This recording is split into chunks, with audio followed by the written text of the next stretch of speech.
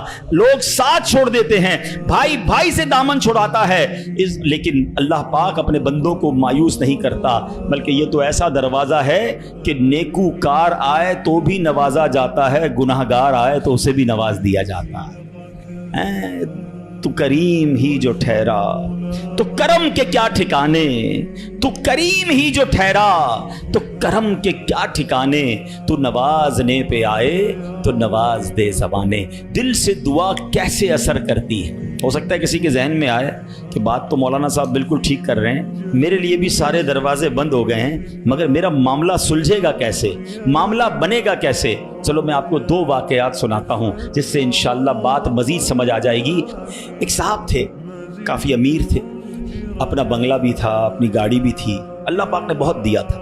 شام کو گھر آئے، بچوں کے ساتھ وقت گزارا، کھانا کھایا اور اس کے بعد اپنے بستر پر لیٹ گئے۔ رات ہو گئی تھی، بڑا نرم بستر تھا، ٹھنڈا کمرہ تھا، مگر کروٹ بدلتے جا رہے تھے، نیند نہیں آ رہی تھی۔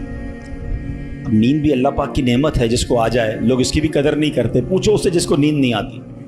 اب کافی دیر تک کروٹ بدلنے لگا کہ پتہ نہیں کیوں نیند نہیں آ رہی، چلو آج تھوڑی سی فریش ایئر لیتا ہوں، شاید نیند آ جائے۔ گھر سے باہر نکلے، گاڑی سٹارٹ کی اور آگے چلتے رہے اور گھومنے لگے گلیوں میں۔ اچانک ایک مسجد نظر آئی اور مسجد کا دروازہ کھلا نظر آیا۔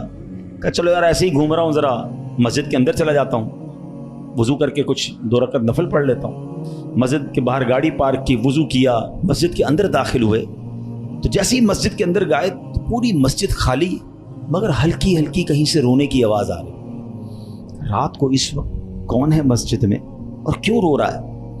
تو دیکھا کہ ایک کونے میں ایک غریب آدمی اللہ کی بارگاہ میں ہاتھ اٹھائے رو رہا ہے اور روتے روتے اللہ کی بارگاہ میں عرض کر رہا ہے کہ اے اللہ، میری بیٹی بیمار ہے، ڈاکٹر نے آپریشن کا کہا ہے، مجھ غریب کے پاس پیسے نہیں ہیں، کہاں سے لاؤں؟ اے رب کریم، تو ہی اسباب بنانے والا ہے، مجھ غریب کی حالت زار پر رحم فرما۔ اس امیر شخص کو سمجھ آ گیا مجھے نیند کیوں نہیں آ رہی تھی، مجھے کہیں بھیجا گیا ہے، میں ڈھونڈتے ڈھونڈتے اسی کے لیے آیا ہوں۔ اللہ اکبر، وہ غریب کے پاس گیا، جیب میں جتنی رقم تھی نکال کر اس کو پیش کر دی کہ بھائی یہ لے لو اور میرا یہ کارڈ بھی رکھ لو، کبھی بھی ضرورت پڑے تو مجھ سے بات کر لینا۔ اس غریب شخص بھی کیسا خوددار تھا، اس نے کارڈ واپس دیا، کہ مجھے ایڈریس کی ضرورت نہیں ہے، میرے پاس ایک ایڈریس موجود ہے۔ تو کون سا ایڈریس موجود ہے؟ بولا یہ ایڈریس ہے نا، اللہ کی بارگاہ میں آیا، اس نے تمہیں بھیج دیا، جب دوبارہ ضرورت پڑے گی تو بھی اسی کی بارگاہ میں آ جاؤں گا۔ سارے دروازے بند ہو جائیں، میرے کریم کا دروازہ کھلا ہوتا ہے۔ ہمارا پرابلم ہے ہم جاتے ہی نہیں اس کے پاس۔ اچھا اپنا ایک چھوٹا سا ٹیسٹ لے لو نا، تاکہ اندازہ ہو جائے گا آپ کو۔ کبھی بھی آپ کو بیماری ہو، پیٹ میں درد ہو، سر میں درد ہو، پاؤں میں درد ہو، چوٹ لگ جائے، پہلے کون یاد آتا ہے؟ ڈاکٹر۔ ڈاکٹر کے پاس چلو، یار بڑا درد ہے، کسی کو معلوم کرو کیسے علاج ہوگا، دوائی۔ میں نہیں کہتا ڈاکٹر کے پاس نہیں جانا چاہیے، لیکن پہلے ہمیں اللہ یاد آنا چاہیے۔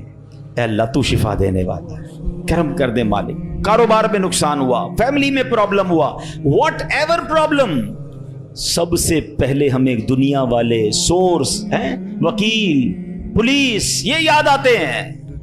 ہونا یہ چاہیے کہ ہمیں خالق کے اسباب کی یہ طرف لو لگانی چاہیے، پہلے اللہ کریم کو پکارنا چاہیے۔ اسباب اختیار کرنا منع نہیں، مگر اسباب کے چکر میں، اس دنیا کے چکر میں ہم بھول گئے اسے کہ جو حل کرنے والا ہے، جو مشکلیں دور کرنے والا ہے، جو اولاد دینے والا ہے، جو مصیبت ٹالنے والا ہے، اس کی طرف جاتے ہی نہیں ہیں۔ پورا پورا دن دفتروں کے تھکے کھاتے ہیں، مگر 2 رکعت پڑھ کر اس کی بارگاہ میں سر نہیں جھکاتے۔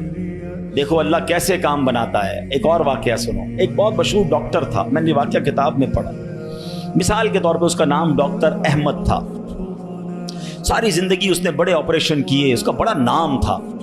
اب حکومت نے اعلان کیا کہ اس کو گولڈ میڈل دینا ہے، لائف ٹائم اچیومنٹ ایوارڈ۔ پوری زندگی اتنا کام کیا اس ڈاکٹر کو، ملک کے دارالحکومت میں بلایا جائے گا اور ایک بڑی تقریب ہوگی اور اس کو گولڈ میڈل دیا جائے گا۔ ڈاکٹر بڑا خوش، اتنا بڑا ایوارڈ ملنے والا ہے۔ ڈاکٹر صاحب نے فلائٹ بک کی، جہاز میں بیٹھے، جیسے ہی جہاز اڑا تو کچھ دیر کے بعد جہاز موسم خراب ہو گیا اور جہاز میں کوئی پرابلم ہو گئی، تو جہاز کو راستے میں کسی چھوٹے سے ایئرپورٹ پر اتار لیا گیا۔ ڈاکٹر صاحب جہاز سے نکل کر عملے کے پاس جاتے ہیں کہ بھائی کب جہاز اڑے گا، میری تو وہاں بہت اہم تقریب ہے اور سارا پروگرام میرے لیے سجایا گیا ہے، میں چیف گیسٹ ہوں، مجھے گولڈ میڈل ملے گا، بتائیں دوبارہ جہاز کب اڑے گا؟ کہ سر چھوٹا سا ایئرپورٹ ہے، جہاز کا پرابلم بڑا ہے، اتنا جلدی ٹھیک نہیں ہوگا، آپ کو اگر پہنچنا ضروری ہے تو آپ کوئی گاڑی لیں کرائے پر اور بائی کار چلے جائیں، آپ پہنچ جائیں گے اپنی تقریب سے پہلے۔ ڈاکٹر نے کہا یہ بھی آئیڈیا ٹھیک ہے، جہاز کے انتظار میں کہیں میرا پروگرام ہی مس نہ ہو جائے۔ ڈاکٹر صاحب نے گاڑی بک کی، رینٹ کار لی، جیسے ہی راستے میں گئے تو زبردست بارش، آندھی طوفان، اس اندھیرے میں اس آندھی طوفان میں ڈاکٹر صاحب راستہ بھول گئے اور کسی مین ہائی وے سے نکل کر گاؤں کے روڈ پہ چڑھ گئے۔ بہت دیر تک راستے میں، اب بھوک بھی لگ رہی، کھانا بھی نہیں کھایا، اندھیرا گپ، بارش ہو رہی ہے۔ اچانک ایک چھوٹا سا گاؤں میں گھر نظر آیا جس میں ایک بلب جل رہا تھا۔ ڈاکٹر صاحب نے کہا اب تو حالت ایسی ہو گئی، دروازہ کھٹکھٹایا، ایک بوڑھی عورت نے دروازہ کھولا، کب ماں جی کچھ کھانے پینے کو ملے گا، بہت بارش ہو رہی، کہا بیٹا اندر آ جاؤ۔ وہ اندر چلا گیا، ماں جی نے بڑی محبت سے اسے پانی بھی دیا، کچھ کھانے کو بھی دیا، تھوڑی سانس میں آئی تو ڈاکٹر نے دیکھا کہ برابر پہ بستر پر ایک نوجوان لیٹا ہوا تھا۔ کہا ماں جی یہ کون ہے؟ کہا بیٹا میرا بیٹا ہے۔ کیا ہو گیا ایسے؟ کہا اس کو بہت بڑی بیماری ہے۔ ماں جی علاج کیوں نہیں کرواتی؟ ماں جی کہتی میں نے گاؤں کے ڈاکٹر کو دکھایا ہے، ڈاکٹر کہتے ہیں ہمارے وطن میں ایک ہی ڈاکٹر ہے جس کا نام ڈاکٹر احمد ہے، وہی اس کا علاج کر سکتا ہے، مگر بیٹا میں غریب ماں ہوں، میں اپنے بیٹے کو کہاں سے ڈاکٹر احمد کے پاس لے جاؤں، نہ پیسے ہیں نہ کرایہ ہے، بس روز اللہ سے دعا کرتی ہوں اے اللہ تو کارساز ہے، میرے بیٹے کو شفا دے دے یا ڈاکٹر احمد کے پاس پہنچا دے۔ ڈاکٹر احمد رونے لگا، کہتا ہے ماں جی میں ہی ڈاکٹر احمد ہوں اور اللہ نے مجھے تیرے گھر پہ بھیج دیا۔ جہاز کا خراب ہونا، چھوٹے ایئرپورٹ پر اترنا، رینٹ کار لینا، راستہ بھول جانا، کسی اور گھر پہ نہ رکنا، اسی جھونپڑی کے کنارے پر رکنا اور اس گھر میں جانا اور اس مریض کا علاج کرنا، اب بھی نہیں مانو گے؟ ان اللہ علی کل شیء قدیر، میرا رب جو چاہے وہ کرنے پر قادر۔ بس ہمارا بھروسہ ہل جاتا ہے، ہم سمجھتے ہیں دنیا والے ساتھ دیں گے، ہم سمجھتے ہیں دنیا والے مسئلہ، ارے دنیا والے تو دکھ دیتے ہیں، اپنا پرابلم بتاؤ تو ہنستے ہیں، ہم سے کہتے فکر نہ کرو، دوسروں کو بتاتے دیکھو اس کا یہ مسئلہ ہے، یہ فلاں کام کے لیے آیا تھا، اتنی بڑی بڑی باتیں کرتا ہے، اس کا یہ مسئلہ ہے، ہمارے مسئلے کو انجوائے کرتی ہے دنیا، کون ساتھ دیتا ہے آج؟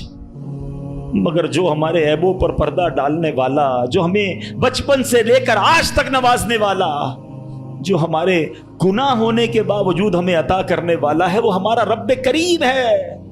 ارے جو ہماری ماں سے زیادہ ہمیں چاہنے والا ہے، ہم اسے کیوں نہیں پکارتے، اس کی طرف توجہ کیوں نہیں کرتے؟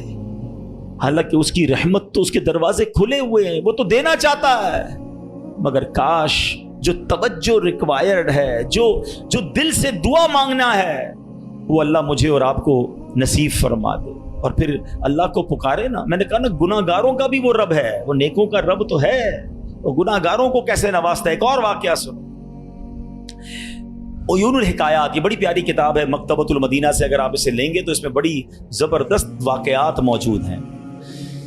ماجرا یہ ہے کہ حضرت بکر بن عبداللہ فرماتے ہیں کہ پچھلی قوموں میں ایک بہت سرکش، غیر مسلم اور ظالم بادشاہ تھا، وہ اللہ پاک کی نافرمانی میں حد سے بڑا ہوا تھا۔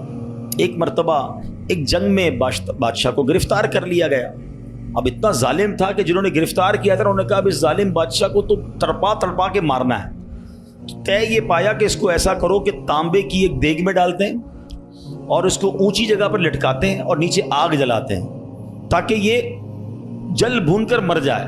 ایسے ہی کیا گیا، تانبے کی دیگ بنائی گئی، نیچے آگ لگا دی گئی۔ اب آہستہ آہستہ جو ہے وہ دیگ گرم ہوئی، بادشاہ کی حالت خراب، پوری دیگ گرم ہو جائے تو جسم جھلسنے لگا۔ اس نے پہلے تو جھوٹے خداؤں کو پکارا، مگر جس ساری زندگی جن کے آگے پیشانی رگڑی تھی انہوں نے کیا جواب دینا تھا؟ کسی نے کوئی جواب نہیں دیا، کوئی مدد نہیں آئی۔ اللہ اکبر، اب جب سب امیدیں ٹوٹ گئی نا، سب اس کو پتہ چل گیا کہ اب میرا آخری وقت آ گیا، اب میں گیا، اب میں مارا جاؤں گا۔ تو اب یہ بادشاہ جو تھا مسلمان نہیں تھا، اس نے مسلمانوں کے رب یعنی خداوند قدوس کو پکارنا شروع کر دیا۔ وہ کہتا ہے یا اللہ یا رحمان یا رحیم، مدد فرما دے، اور بلند آواز سے لا الہ الا اللہ پڑھنا شروع کر دیا۔ اب بادشاہ نے اس مشکل گھڑی میں اللہ سے توبہ بھی کی کہ اللہ مجھے معاف کر دے اور بس مجھے بچا لے، اب میں تیری عبادت کروں گا، اب تک جو کیا مجھے معاف کر دے۔ بلند آواز سے لا الہ الا اللہ، اس دیگ میں بیٹھا ہوا ہے، نیچے آگ لگی ہوئی ہے۔ دیکھو کریم نے اس کی پکار کیسے سنی کہ بارش برسنا شروع ہو گئی۔ جیسے بارش برسی تو وہ آگ بجھ گئی، تو وہ گرمی تو آلموسٹ ختم ہو گئی، لیکن پھر اتنی تیز ہوا چلی کہ وہ دیگ رسیاں توڑا کر دیگ ہی اڑنے لگی۔ اچھا وہ بادشاہ لا الہ الا اللہ لا الہ الا اللہ کی آوازیں بلند کر رہا ہے اور دیگ اڑ رہی ہے۔ اب دیگ اڑتے اڑتے اڑتے غیر مسلم قوم کا جو قبیلہ تھا وہاں جا کے گر گئی۔ اب جب وہاں گئی تو لوگ حیران کہ یہ کیسی دیگ ہے جو اڑتے ہوئے آ رہی ہے، اور اس میں ایک بندہ بیٹھا ہوا ہے وہ لا الہ الا اللہ لا الہ الا اللہ پڑھ رہا ہے۔ تو جب وہ غیر مسلم قریب آئے تو اس بادشاہ نے باہر نکل کر اپنا واقعہ سنایا کہ سنو، میں غیر مسلم تھا، اپنے اللہ کے سوا جھوٹے خداؤں کی پوجا کرتا تھا، میں نے کلمہ پڑھا، اللہ نے اس مصیبت سے نکال دیا اور مجھے یہاں پہنچا دیا، پورا گاؤں کلمہ پڑھ کر مسلمان ہو گئے۔ اللہ کی جو نا قدرت کے نظارے ہیں، اللہ ایسے نکالتا ہے بندے کو کہ سمجھ بھی نہیں آتی۔ بات وہی ہے کہ دل سے اسے پکارنا ہے، مگر دل سے گر گڑا کر توجہ کے ساتھ فوکس کے ساتھ، پھر دیکھو آپ کی مشکلیں کیسے ٹل جاتی ہیں۔ تو اللہ کرے کہ ہم پیارے آقا علیہ الصلوۃ والسلام کی سنت پر عمل کرنے والے بن جائیں۔ ایک بار خود نبی پاک کے ساتھ بڑا حیران کن واقعہ پیش آیا۔ یہ 3 ہجری غزوہ غطفان کا موقع تھا۔ پیارے آقا علیہ الصلوۃ والسلام صحابہ کرام کو لے کر سفر پر روانہ ہوئے۔ ایک مقام پر پڑاؤ کیا تو صحابہ کرام کچھ فاصلے پر ٹھہرے اور نبی پاک علیہ الصلوۃ والسلام اکیلے ایک درخت کے نیچے تشریف فرما ہو گئے۔ غیر مسلم جو ہر وقت نبی پاک کو معاذ اللہ نقصان پہنچانے کی ٹرائی کرتے رہتے تھے، پلان کرتے رہتے تھے، ان میں سے غیر مسلم اچانک کہیں سے آیا ہاتھ میں ننگی تلوار، اور نبی پاک اکیلے، کوئی اس وقت صحابہ بھی قریب نہیں تھے، تو پیارے آقا علیہ الصلوۃ والسلام کے بالکل سامنے آ گیا اور بڑے تکبر کے ساتھ، بڑے جس کو کر و فر کے ساتھ کہتا ہے، اے محمد صلی اللہ علیہ وسلم، اب بتائیے آپ کو مجھ سے کون بچائے گا؟ آپ کے ساتھ تو کوئی بھی نہیں ہے، آپ اکیلے ہیں، میرے ہاتھ میں تلوار ہے۔ اللہ اکبر۔ نبی پاک کی توجہ اللہ کی طرف کیسی تھی؟ آپ نے صرف ایک جملہ کہا، ایک لفظ کہا، فرمایا اللہ۔ کیا نام ہے، دل کو کیسا سکون نصیب ہوتا ہے۔ میں اسے پکار رہا ہوں جو میرا خالق ہے، جو میرا مالک ہے، جو میرا پروردگار۔ پکارا کرو اسے، نام لیا کرو اس کا، کہو اللہ اللہ اللہ اللہ، پکارو اسے اللہ اللہ اللہ اللہ۔ ہائے ہائے ہائے، نبی پاک کی زبان سے لفظ اللہ نکلا تو غیر مسلم تو کانپنے لگ گیا، تلوار اس کے ہاتھ سے چھوٹ گئی۔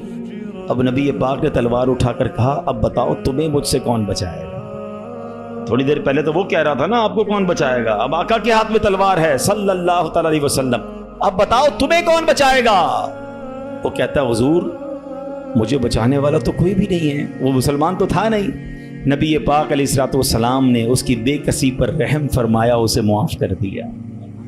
آئے ہائے، نبی پاک کے ایسے اعلیٰ اخلاق دیکھے، وہ کلمہ پڑھ کر مسلمان ہو گئے۔ دشمن آ جائے تو چادر بھی بچھا دیتے ہیں، ہم معاف کریں گے؟ جان لینے آیا تھا، آقا نے اسے معاف کیا۔ ہمارے مزاج کے خلاف بات کر دے، ساری زندگی دشمنی لے لیتے، مجھے گالی دی، مجھے برا بھلا کہا، مجھے نقصان پہنچایا، کب تک بدلے لیتے رہو گے یار؟ ہیں نبی پاک کے امتی ہو تو معاف کرنا بھی تو سیکھو۔ آقا علیہ الصلوۃ والسلام جانی دشمن کو معاف کر دیتے، ہم اپنے بھائی کو معاف کرنے کے لیے تیار نہیں ہوتے۔ نہیں میں نہیں جاؤں گا بھائی کے گھر، ہم نہیں جاتے فلاں رشتہ دار کے گھر، ہم نہیں بلاتے کسی کو دعوت میں۔ چھوٹی چھوٹی باتیں ہیں، کبھی دعوت نہیں دی تھی آپ کو اس وجہ سے، کبھی سیدھے منہ بات نہیں کر سکے، آپ کو ویلکم نہیں کر سکے، آپ کو تحفہ نہیں بھجوایا، اتنی چھوٹی بات پر آپ نے رشتہ داریاں ختم کر دی۔ اور ایک طرف کہتے ہو کہ نبی پاک کے امتی، آقا کے غلام۔ اچھا نعتیں سب کو یاد ہیں، یاد کرو نا، نبی پاک کی سنت پر تو عمل کرو، کسی کو تو معاف کرو۔ بندہ کہتا میں بتاتا ہوں، مجھے گالی دی ہے، اب میں بتاتا ہوں، وہ ایک گالی دیتا ہے، ادھر سے 7 گالیاں جاتی ہیں۔ اور صحیح بات یہی ہے، جو کہتا ہے میں بتاتا ہوں، وہ واقعی بتا دیتا ہے وہ کون ہے، اس کے اندر کتنا گند بھرا ہوا ہے۔ اگر وہ آپ کے ساتھ برا کر رہا ہے تو آپ کو کس نے اجازت دی ہے برا کرنے کی؟ ایک عجیب سا جملہ مشہور کر دیا گیا ہے کہ جناب ہم شریف کے ساتھ شریف ہیں، بدماش کے ساتھ بدماش ہیں۔ مجھے آج تک سمجھ نہیں آیا کون سا بٹن لگا ہوا ہے آپ کے اندر بھائی. شریف کے ساتھ شریف ہوتے ہو, بدماش آتا ہے آپ بھی بدماش بن جاتے ہو, تو پھر تو آپ بھی بدماش ہوئے نا بھائی. شریف آدمی شریف کے ساتھ شریف ہوتا ہے, بدماش کے ساتھ بھی شریف ہوتا ہے, تبھی تو بدماش کی اصلاح ہوگی نا. مسلمان ہوا نا یہ شخص, نبی پاک نے معاف کر دیا. تو خدا را آقا کی سنت کو ادا کریں, اور جیسی بھی مشکل, جتنی بڑی مشکل ہو, آپ بس دعا کریں, اللہ کو پکاریں, اللہ کو یاد کریں, توجہ اللہ کی طرف جائے. اچھا ایک اور چیز, ایک اور ٹیسٹ کرتے ہیں. کوئی نقصان ہو گیا ہے, کوئی تکلیف ہو گیا, آپ ہماری ہم جس جنریشن کے, میں جس جنریشن کا ہوں, شاید اب تو ایسا نہیں ہے, جو بزرگ بیٹھے ان سے پوچھیں کہ ہماری مائیں یا ہماری نانی دادی بچے کو سلاتی تھیں تو ذکر اللہ کر کے سلاتی تھی.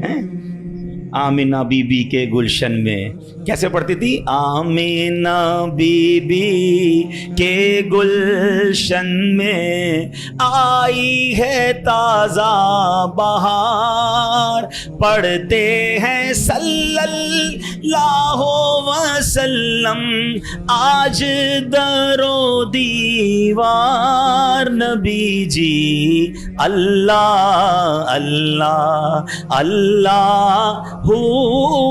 لا الہ اللہ اللہ اللہ لا.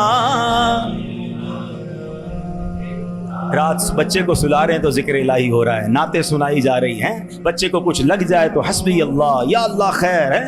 اب تو عجیب عجیب باتیں ہیں. رات کو موبائل پکڑا دیا ہاتھ میں, گانا دیکھتے ہوئے, میوزک دیکھتے ہوئے, کارٹون دیکھتے ہوئے, ابا بھی سو رہا ہے, بچہ بھی سو رہا ہے.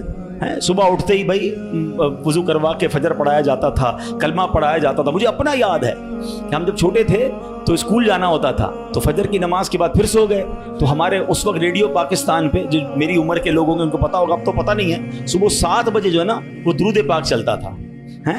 اللہم صلی علی سیدنا محمد النبی الامی وعلی آلہ وصحبہ مجھے یاد آ رہا ہوگا, یہ کنٹینیو چلتا تھا. تو والدہ وہ اس کو آن کر کے بڑی آواز کر دیتے تھے, تو خود ہی آنکھ کھل جاتی تھی, خود ہی. اب درود سے اٹھایا جا رہا ہے. یہ انداز تھا ہمارے گھروں کا کہ صبح اٹھاتے وقت, رات سلاتے وقت, بچے گھر سے جا رہا ہے اللہ رسول کے حوالے, غوث پاک کے حوالے. یعنی ہماری ٹریننگ اس طرح ہوتی تھی کہ بات پر اللہ کا ذکر, اللہ کے رسول کا ذکر. اب تو کوئی تکلیف ہو, پتہ نہیں انگریزی میں پتہ نہیں کیا کیا آوازیں نکال رہے ہوتے ہیں, معاذ اللہ گالیاں منہ سے آ رہی ہوتی, لیکن ہے ہی نہیں. پہلے تو زبان سے یا اللہ خیر, فوراً ذکر الہی. یعنی ہماری ٹریننگ یہ ہوا کرتی, اور ہونی بھی یہی چاہیے مسلمان کی, کہ ہم تکلیف میں بھی. اچھا پھر ایک اور عجیب بات پتہ ہے کیا ہے, چلیں اب میں دوسری طرف لے آتا ہوں اپنی گفتگو کو, کہ تکلیف میں تو ہم اللہ کو یاد کرتے ہیں, پھر تکلیف ختم ہو جائے تو پھر کہاں چلے جاتے ہیں. اچھا بعض اوقات پتہ ہے کہ اچانک مسجد میں کوئی نیا آدمی نظر آنے لگتا ہے نا, ٹوپی بھی پہنی ہوئی, ہاتھ میں تسبیح بھی ہے, خیر تو یہ کدھر سے آیا بھائی, اور 5 نمازیں بھی پڑھ رہا ہے, بعض اوقات نماز سے بھی پہلے آ جاتا ہے. میں پوچھو خیر تو ہے, بس وہ والدہ ہاسپٹل میں ہیں یا فلاں پرابلم ہے. بہت اچھی بات ہے, میں خدا نہ خواستہ ڈسکریج نہیں کر رہا, مگر ادھر وہ پرابلم دور ہوئی, ادھر مریض ٹھیک ہوا, ادھر مسئلہ حل ہوا, وہ بندہ ہی غائب ہو گیا مسجد سے. تو یہ کیا ہے؟ ہم خوشی میں بھی اللہ کے بندے ہیں, ہم غم میں بھی اللہ کے بندے ہیں. ہم غموں میں بھی اسے پکاریں, ہم خوشی میں بھی اسے یاد رکھیں. اور یہ بات میں نہیں کہہ رہا, یہ اللہ کریم نے قرآن مجید فرقان حمید میں ارشاد فرمایا, اور یہ کافروں کی عادت اللہ نے ارشاد فرمائی. سنو, اللہ قرآن میں فرماتا ہے وَإِذَا مَسَّ الْإِنسَانَ الضُّرُّ دَعَانَا لِجَنبِهِ أَوْ قَاعِدًا أَوْ قَائِمًا. اللہ فرماتا ہے, اور جب آدمی کو تکلیف پہنچتی ہے تو لیٹے ہوئے اور بیٹھے ہوئے اور کھڑے ہوئے ہر حالت میں ہم سے دعا کرتا ہے. بہت اچھی بات ہے, مگر آگے کیا ہوا؟ اللہ فرماتا ہے پھر جب ہم اس کی تکلیف دور کر دیتے ہیں تو یوں چل دیتا ہے گویا کبھی کسی تکلیف کے پہنچنے پر ہمیں پکارا ہی نہیں تھا, یاد ہی نہیں رہتا اللہ کا گھر. سچ بتاؤ ایسا ہم نہیں کرتے؟ پرابلم ہو تو گھر میں قرآن خوانی کراؤ, درود پاک کا ختم کرواؤ, امام صاحب کے پاس چلتے ہیں, دعا کرواتے ہیں, ذرا مسجد میں دعا کروانی ہے. ارے بھائی دعا کر دی, تمہارا مسئلہ حل ہو گیا, اب گئے کدھر؟ یہ اللہ پاک سے کیا تعلق بنا رہے ہو؟ ایسا نہ کریں. دیکھیں آپ اپنے انداز میں سمجھیں، میں بلا تمثیل سمجھا رہا ہوں. کوئی بندہ وہ ہے جو آپ سے جب ملتا ہے اپنے مطلب کے لیے ملتا ہے، بلکہ ایسے بھی لوگ ہوتے جب آتے سمجھ آ جاتی ہے یار کوئی کام ہی لے کر آیا ہوگا، اس کا کوئی مسئلہ اٹکا ہے نا تو آج چہرہ دکھایا ہے، تو اس بندے کی کیا عزت ہوتی ہے آپ کے پاس. اور ایک بندہ ہے جو روز ملتا ہے، محبت کرتا ہے آپ سے آپ کے پاس آ کے بیٹھتا ہے، کبھی کبھی مسئلہ بھی بیان کر دیتا ہے، لیکن مسئلہ نہ بھی ہو تو آپ کے پاس ضرور آتا ہے. وہ دوست ہوتا ہے نا. فرق ہے نا، ایک مطلب کے وقت تمہارے پاس آتا ہے، ایک روز تمہارے ساتھ پاس آتا ہے.